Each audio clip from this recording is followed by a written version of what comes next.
Bonjour à tous et bienvenue dans cette nouvelle partie où on va parler un peu plus en détail des fonctions sinus et cosinus.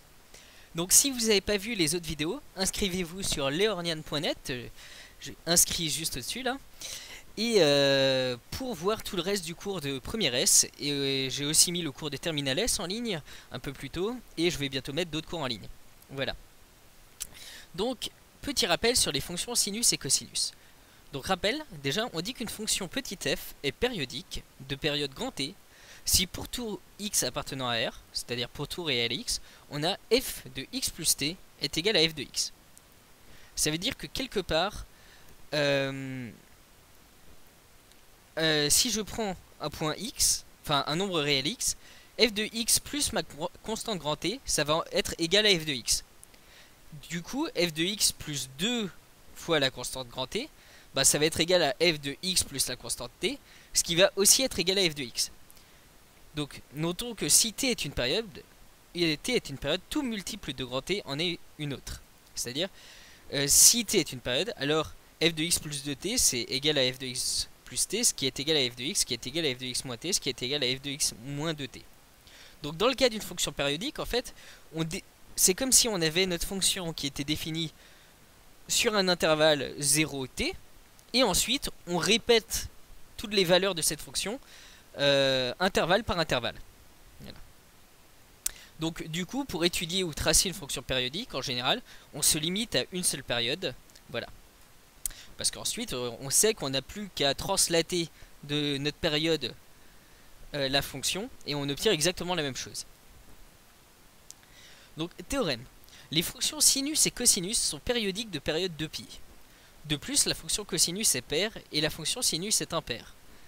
C'est-à-dire, cosinus moins x égale cos x, ça veut dire que cosinus est paire. Paire, ça voulait dire que f de moins x est égal à f de x. Et impaire, ça veut dire que f de moins x est égal à moins f de x. Donc, et sinus est impaire, c'est-à-dire sinus de moins x est égal à moins sinus x. Alors du coup, vu que les fonctions cosinus et sinus sont périodiques de période 2π, on va pouvoir se limiter à les étudier sur l'intervalle moins pi, pi. Et ça va suffire, on sait qu'ensuite n'importe quel autre intervalle quelque part, si je translate par 2k pi, je peux me ramener à cet intervalle là. Plus ou moins. Alors, voilà leur représentation graphique des fonctions cosinus et sinus. Donc, cosinus en 0 vaut 1. Donc la fonction en rouge là c'est cosinus. Donc cosinus en moins pi sur 2 et en pi sur 2 ça vaut 0. En moins 3 pi sur 2 et en 3 pi sur 2 ça vaut 0 aussi. Et ça vaut moins 1 en pi ou en moins pi, c'est-à-dire pi et moins pi c'est la même chose à 2 pi près en fait. Voilà. Donc la fonction cosinus elle aussi. La fonction sinus elle est comme la fonction sinus. La fonction sinus elle est comme la fonction cosinus. Elle aussi, sauf qu'elle est décalée d'un angle pi sur 2. C'est-à-dire quand on a cosinus qui vaut 1, sinus vaut 0. Et quand cosinus vaut 0, sinus vaut 1. Et on a un décalage de pi sur 2 entre les deux. Mais sinon les deux se ressemblent beaucoup a priori. Donc on voit bien que cosinus est paire. C'est-à-dire on a une symétrie par rapport à l'axe vertical ici. Par rapport à l'axe des Y. Et sinus est bien impair. C'est-à-dire on a bien une symétrie centrale par rapport à O. C'est-à-dire si je prends un point ici, bah... Le symétrique par rapport au point O, il est aussi sur la courbe du sinus, et ainsi de suite. Alors, petit exercice, essayez de dresser le tableau de variation de la fonction sinus sur l'intervalle moins pi pi, et le tableau de variation de la fonction cosinus sur l'intervalle 0 pi. Alors, pour faire ça, essayez de d'abord le faire à l'intuition, en regardant sur le cercle trigonométrique ce que vous pensez. Normalement ça doit correspondre à la courbe qui est là hein. Et ensuite sinon vous pourrez utiliser le fait que la dérivée de la fonction sinus c'est la fonction cosinus et la dérivée de la fonction cosinus c'est la fonction moins sinus. Voilà. Donc là vous avez toutes les méthodes pour le faire.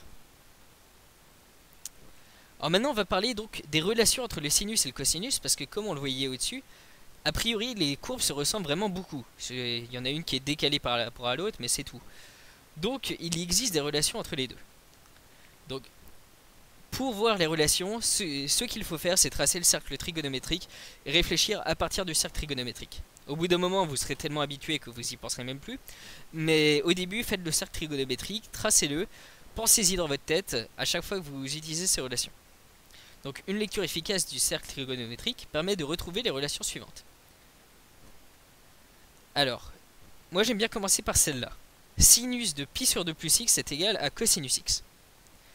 Alors c'est comme si quelque part le sinus, il avait du retard sur le cosinus. Il a un retard de pi sur 2. C'est ce qu'on voyait ici finalement. C'est le sinus, il faut lui rajouter pi sur 2 pour avoir la même valeur que le cosinus. Donc c'est sinus pi sur 2 plus x est égal à cosinus x. Comment ça se voit ça? C'est ici cosinus x, c'est cette valeur-là. Sinus pi sur 2 plus x, c'est cette valeur-là. Donc on voit bien que la hauteur ici, c'est bien égal à l'abscisse ici.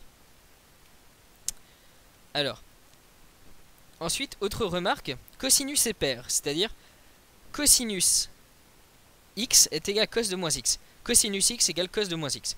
C'est normal, les deux c'est l'abscisse ici. Donc cosinus x, c'est la même chose que cosinus moins x. Sinus de x, sinus de moins x, c'est la hauteur qui est là. Et sinus x, c'est la hauteur qui est là. Donc on a bien sinus moins x est égal à moins sinus x. Donc on retrouve bien le fait que sinus est impair. Ok. Alors ensuite, cosinus pi sur 2 plus x. Si je prends x plus pi sur 2, je tombe ici. Donc cosinus x plus pi sur 2, je suis ici. C'est bien égal à moins sinus x. C'est bien égal à moins cette hauteur-là. Quand je suis ici, c'est bien moins cette hauteur-là. Ensuite, alors, cosinus pi sur 2 moins x. C'est un peu comme la même relation que pair et impair, mais quelque part centré autour de pi sur 2, à la place de centré autour de pi. C'est-à-dire, si je suis en pi sur 2, c'est un peu inversé. Cosinus de pi sur 2 moins x, ça va être égal. Cosinus de pi sur 2 moins x, ça va être ici. Donc ça va être ici. Et donc ça va être égal à sinus x. Parce qu'on a bien cette abscisse là qui est égale à cette hauteur là. Ensuite, sinus pi sur 2 moins x est égal à cosinus x. En effet, sinus pi sur 2 moins x, c'est la hauteur ici. Et c'est bien égal à cosinus ici. Alors ensuite, cosinus pi moins x. À un moment, je vais raconter une bêtise. Hein. C'est pas par rapport à pi sur 2. C'est par rapport à pi, voilà. La fonction cosinus, elle est comme si, c'est un peu comme si elle était impaire par rapport à pi, et la fonction sinus est un peu comme si elle était paire, mais par rapport à pi à la place de par rapport à 0. Mais ne retenez pas trop ça, vraiment voyez le cercle trigonométrique. Donc cosinus pi moins x, si je fais pi moins x, bah je remarque que c'est, donc cosinus pi moins x, je suis ici. C'est la même chose que moins cos x. C'est la même chose que moins cosinus de x. Sinus de pi moins x, ici j'ai pi moins x, c'est la même chose, et c'est la hauteur ici, donc c'est la même chose que sinus x. Voilà.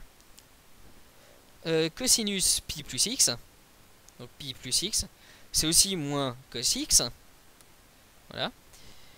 Et sinus de pi plus x, c'est égal à moins sinus x. Voilà. Donc voilà. Tracez le cercle trigonométrique et à chaque fois que vous avez une relation de ce genre là, pensez au cercle trigonométrique. Donc maintenant, petit exercice, simplifiez les expressions suivantes. Cosinus de moins pi moins x, sinus de x moins pi sur 2, et cos carré de moins x plus sinus carré de pi moins x. Alors on va les faire. Cosinus de moins pi moins x. Donc déjà, cosinus de moins pi moins x, petite remarque, cosinus est périodique de période de pi. Donc si je rajoute 2pi ici, ça ne change absolument rien. Donc je vais dire cosinus de moins pi moins x c'est égal à cosinus de 2pi plus moins x. Donc c'est égal à cosinus de pi moins x. Cosinus de pi moins x c'est égal à quoi? Cosinus de pi moins x c'est égal à moins cos x. Voilà, on a simplifié notre expression. Ensuite, sinus de x moins pi sur 2. Alors petite remarque, sinus de x moins pi sur 2. Sinus est impair. Donc c'est égal à moins sinus de pi sur 2 moins x. Donc c'est moins sinus de pi sur 2 moins x. Donc c'est égal à moins cos x. Et donc là, on obtient à nouveau moins cos x. Cos carré de moins x. Petite remarque, cosinus est pair. Donc cos de moins x est égal à cos de x. Je mets ça au carré, donc ça c'est égal à cosinus de x au carré. Sinus de pi moins x. Sinus de pi moins x, on voit ici que c'est sinus x en fait, c'est tout. Sur le scénar trigonométrique, ça se voit bien. Sinus de x c'est cette hauteur là, sinus de pi moins x c'est cette hauteur là. C'est la même hauteur. Donc ça c'est sinus de x au carré. Donc ici j'ai cosinus x au carré plus sinus x au carré. Ce qui est égal à, d'après le théorème de Pythagore, 1. Voilà. Donc ça c'est égal à 1, cette expression. Donc maintenant on va juste parler un petit peu de la fonction tangente. Soit x un réel tel que cosinus de x est différent de 0, parce que si cosinus x est égal à 0, vu que tangente c'est sinus x sur cosinus x, et ben on ne pourra pas définir notre tangente. Donc on appelle tangente de x le réel noté tangente x défini par tangente x égale sinus x sur cos x. De ce fait, tan x est défini lorsque x est différent de... Alors pour quelle valeur est-ce que cos x s'annule? Cos x s'annule si on est au point ici ou au point ici. C'est-à-dire si on est en pi sur 2 modulo 2pi, ou bien si on est en moins pi sur 2 modulo 2pi. Ce qui veut dire au final, si on est à pi sur 2 modulo pi, c'est-à-dire pi sur 2 plus un certain nombre de tours de demi-cercle. Donc de ce fait, x est défini lorsque x est différent de pi sur 2 plus kpi, où k est un entier relatif. Alors petit exo, calculer tan x pour x est égal à 5 pi sur 6, 3 pi sur 4 et pi sur 12. Et alors déjà il faut faire l'exo pour trouver cosinus de pi sur 12 et sinus pi sur 12, qui n'est pas forcément évident. Voilà. Donc voilà pour notre fonction tangente. Donc voilà, ça c'était un petit récapitulatif sur toutes les propriétés des fonctions cosinus et sinus et des relations entre cosinus et sinus. Et de ce à quoi ressemblent les courbes cosinus et sinus. Donc on voit que c'est des courbes qui oscillent et qui sont décalées quelque part de pi sur 2. Il y en a une qui est paire, l'autre qui est impaire.